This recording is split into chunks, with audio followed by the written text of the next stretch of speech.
Hello दोस्तों, आप सभी का स्वागत है हमारे यूट्यूब चैनल मोनी एजुकेशन पर। आज के इस वीडियो में कक्षा 8 के प्रज्ञा हिंदी यूपी बोर्ड के पाठ 5 को पढ़ेंगे। पाठ का नाम है अपराजिता। इसके सारांश को इस वीडियो में पढ़ने वाले हैं। पाठ के सारांश से पहले पाठ में आए हुए कुछ शब्दार्थ यानी शब्दों के अर्थ को जानेंगे। देखिए, पहला शब्द दिया है अपराजिता। इसका अर्थ होता है जो हारी न हो, अर्थात विलक्षण या अद्भुत। विच्छिन्न का अर्थ होता है अलग किया हुआ। अभिशप्त का अर्थ होता है साप से ग्रस्त। काया का अर्थ होता है शरीर। नियति का अर्थ होता है भाग्य। आघात का अर्थ होता है चोट। और देवांगना का अर्थ होता है देवी या अप्सरा। पाठ के सारांश को पढ़ेंगे। कभी कभी विधाता हमें ऐसे विलक्षण व्यक्ति से मिला देता है जिसे देख हमें अपने जीवन की रिक्तता बहुत छोटी लगने लगती है। हमें तब लगता है कि भले ही उस अंतर्यामी ने हमें जीवन में कभी अकस्मात दंडित कर दिया हो, किंतु हमारे किसी अंग को हमसे वंचित तो नहीं किया। फिर भी हमें से कौन ऐसा है जो अपनी विपत्ति के कठिन क्षणों में विधाता को दोषी नहीं ठहराता। मैंने अभी पिछले ही महीने एक ऐसी अभिशप्त काया देखी है जिसे विधाता ने कठोरतम दंड दिया है, किंतु उसे वह नतमस्तक तथा आनंदित मुद्रा में झेल रही है, विधाता को कोस कर नहीं।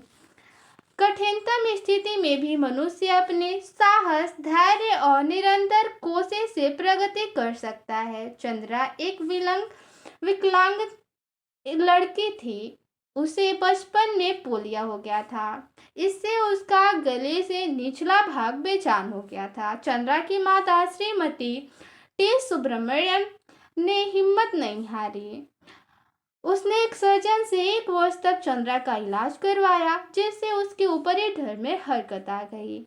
निचला धड़ बेजान ही रहा। माँ ने उसे सहारा देकर उठना बैठना सिखाया। चंद्रा बहुत कुशाग्र बुद्धि की थी। 5 साल की आयु में उसकी पढ़ाई शुरू हुई। माता ने पूरी लगन से उसे पढ़ाना लिखना शुरू किया। बड़ी ही मिन्नतें करने के बाद चंद्रा को बेंगलुरु के माउंट कार्मेल में प्रवेश मिला, क्योंकि स्कूल की मदर ने चंद्रा की माता से कहा था, कौन आपकी पुत्री को व्हील चेयर यानी पहिए वाली कुर्सी पे क्लासरूम में घुमाता रहेगा। लेकिन श्रीमती टी सुब्रमण्यम ने कई वर्षों तक अपनी बेटी को स्वयं क्लासरूम में घुमाती थी। आगे है, चंद्रा ने प्रत्येक परीक्षा में सर्वोच्च स्थान प्राप्त किया। उसे स्वर्ण पदक मिले। प्राणी शास्त्र में एमएससी किया, जिससे चंद्रा ने पहला स्थान प्राप्त किया था। जब वो एमएससी कर रही थी, उसमें उसने पहला स्थान प्राप्त किया था और प्रोफेसर सेठना के निर्देशन में 5 साल तक शोध कार्य किया। अंत में उसे विज्ञान के डायरेक्टर मिल गई। इतना सब कुछ होने पर भी डॉक्टर चंद्रा ने कविताएं लिखी, जिनमें उनकी उदासी का चित्रण हुआ था। उसने लेखिका को अपनी कढ़ाई बुनाई के नमूने भी दिखाए। गर्ल गाइड में राष्ट्रपति का स्वर्ण कार्ड पाने वाली चंद्रा पहली अपंग बालिका थी। चंद्रा के एल्बम में अंतिम पृष्ठ में उसकी जननी का बड़ा सा चित्र, जिसमें वे जेसी वेंगलूर द्वारा प्रदत्त एक विशिष्ट पुरस्कार ग्रहण कर रही है।